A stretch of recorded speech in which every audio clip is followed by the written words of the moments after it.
Hello and welcome from the SSCLE conference in Porto, northern Portugal. What a backdrop behind me there. Two Baroque churches separated, by the way, or joined rather, by the narrowest house in Porto, if you can see that narrow house there in the middle. Anyway, enough of that. The conference is a meeting place for hundreds of top historians on the Middle Ages, the world's leading medievalists, and we're going to find out some of their insights, some of their opinions in the film that follows, so stay tuned.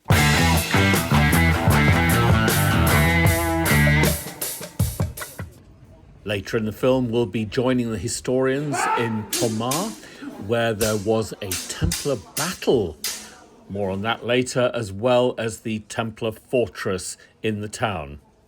Talking Templars on the road, Steve Tibble, Tony McMahon at the SSCLE, I keep forgetting that acronym, conference here in Porto. Steve, what are you expecting from this conference? I'm expecting a lot of world experts in one place, and I think, Tony, you've got a few ideas for how you're going to film them. And I'm just hoping to learn about everything from Mongols to humans to, what else am I going to learn? Oh, everything. Architecture, warfare, religion, everything is in the Crusades, and the world's experts on the Crusades are all in one place. There's a lot of experts here. Every aspect of the Crusades covered. Let's go in. Go on then. The Society for the Study of the Crusades and the Latin East, that's what SSLE stands for. They were holding their 11th Quadrennial Conference in Porto, northern Portugal, and we went to meet some of the attendees and get some pearls of wisdom from them.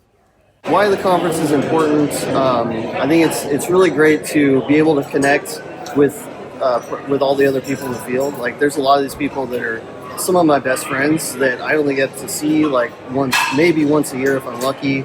I make new connections for like collaborations and learn all kinds of stuff that other people are working on that can affect your own work. A really standout session, a series of standout sessions actually, were the ones dedicated to Michael Lauer.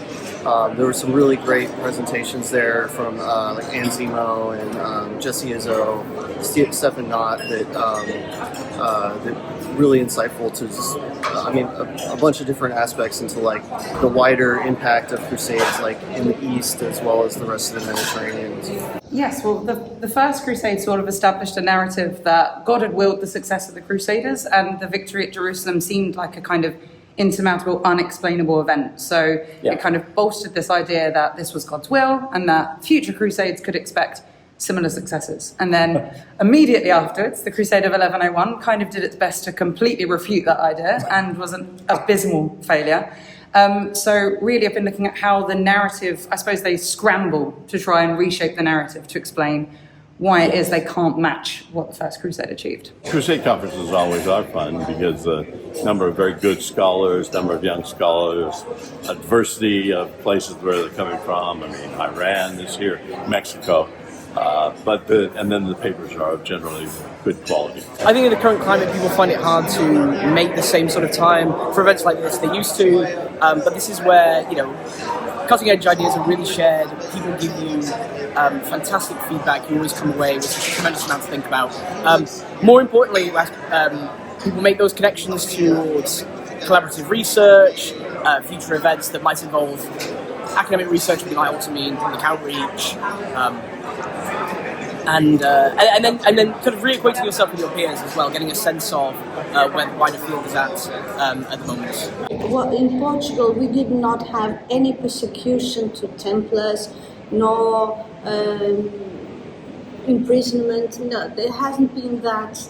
Even if the Pope sent all those orders, in Portugal they weren't followed by the king. Right. The king said, no, we have no evidence of those accusations, so we are not persecuting them, we are not putting them in jail. No, there has been that. So my presentation was on the Latin encounters of the Cumans and of the Greeks, and how these encounters have shaped the Latin perception of how the other was described. And here we've got certain words, just like griffon, which is a word that was used for more than 180 years, and to describe the Greeks as griffin, the mythical animal, and the Cumans have been associated to wild men, savage, lack of civilization type of people outside the baptismal font. And so it helps us to understand what is on the outer world, how much Crusade has created a new mentality, that those who have crusaded become veterans, those who have seen the outer world outside the wall. Here, because Sam was talking about the Fourth Crusade, it's outside the Theodosian wall, and they've encountered enemies that they described as beasts and as hybrid creatures, and what it means for the Crusader mentality and faith. Well, of course, as always, every 4 years, the community of Crusade historian meets, and this is always a great opportunity to see the old friends and colleagues, and to receive everyone who is new to the field. So in that sense, it's a wonderful place to be. It's very well organized. We've had a lot of good input this time round. So I would call this a very successful conference. And therefore, yes, may it last, and we're looking forward to the next one. It's great to get all the specialists together, and we're colleagues who work on similar things for a long time, so it's always very productive to meet and exchange the latest of our research. It's difficult to think about standout sessions because we might be unjust to other colleagues, and it's difficult to follow them. There are 9 parallel sessions, but I particularly enjoyed Aleks Pluskowski's plenary session and his mixed methodological approach of bringing archaeology, history, material culture all together, and that was, I think, an inspiring example for perhaps some of us to implement on other fronts if possible. The field of my interest is Central and Eastern Europe, and that's more or less Black Sea region, and especially these relations between Christians and non-Christians. And this Black Sea region area is quite often out of the context of, let's say, a classic Latin Western Europe, right? So what I'm trying to do, and a lot of my colleagues as well, quite successfully, to integrate a bit more the Central and Eastern European studies into this network of relations of West, East, Christians, non-Christians, and especially in the context of the Holy War, broadly speaking. So that might be Kingdom of Bohemia, Kingdom of Poland, Kingdom of Hungary, and definitely Rus, which was much more highly connected to Western Europe, more than one would probably expect. So in terms of dynasty, in terms of definitely religion, in terms of ideas especially. So just to sum it up a bit, so these, the pagans, which are quite often referred as the Saracens or Sons of Ishmael and so on, in a broader context of European Holy War. My dissertation is about the emotions of the Teutonic Knights, specifically the emotions that their chroniclers described in the histories of Prussia and Livonia.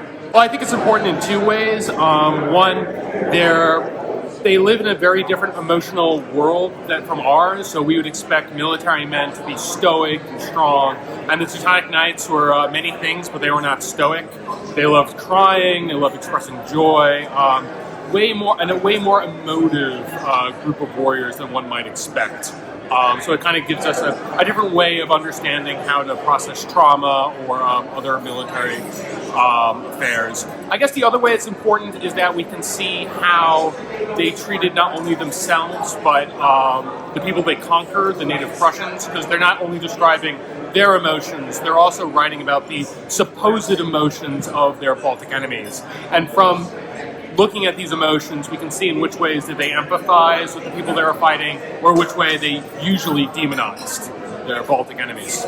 Midweek, we journeyed 2 hours south of Porto to Tomar, which was once a major Templar centre of activity. And here is the Church of Santa Maria Olival, which was the necropolis, the burial place of the Portuguese Grand Masters. The church dates back to the 12th century when the Templars were granted the town of Tomar, which had been founded actually, well, it had existed under the Romans, then under Arab rule, and then became part of a string of Templar fortifications along the border between the Islamic Caliphate and the Christian northern half of the Iberian Peninsula.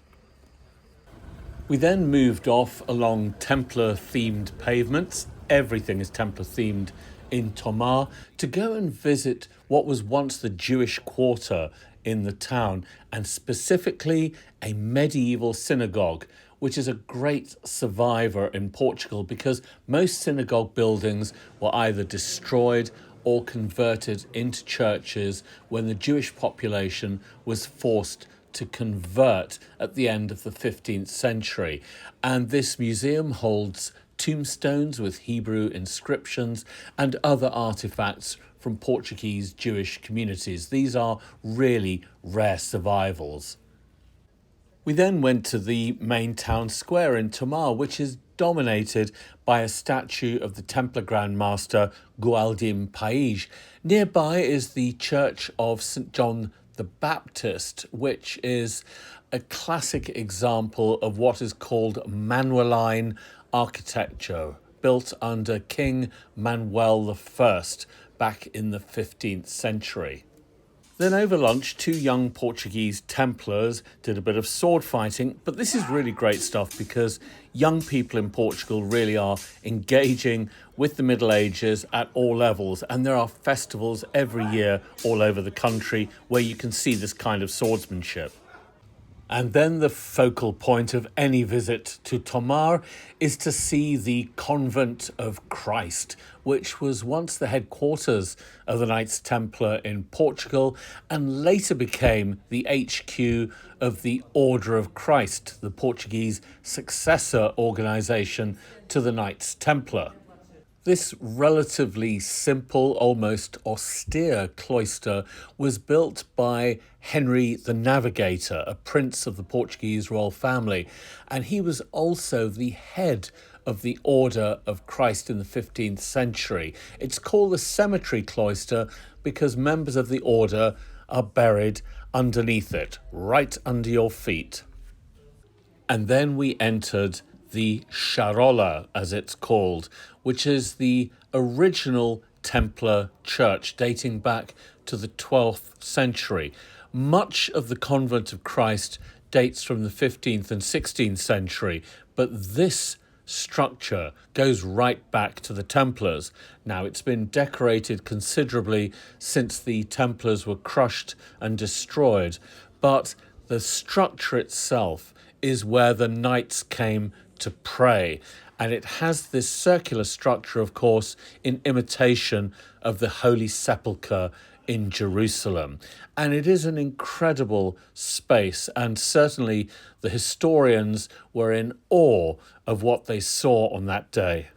In the 16th century, the Order of Christ evolved from being a chivalric organisation into a monastic community, and this is where they lived, in these monastic cells, really very austere, but contrasting with the sumptuous design of the rest of the convent. Then the historians went to look at the window, the stone window built under King Manuel I on the side of the church, and it is incredibly ornate and dripping with meaning.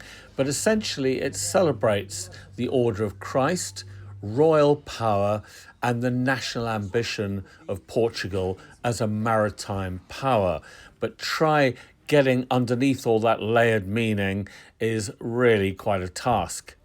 Well, I hope you feel you've learned something there from those insights from those historians attending the SSCLE conference here in Porto. Some really incredible lectures, and I hope you make the next event. Until then, non nobis domine. Join us again next week for more Talking Templars.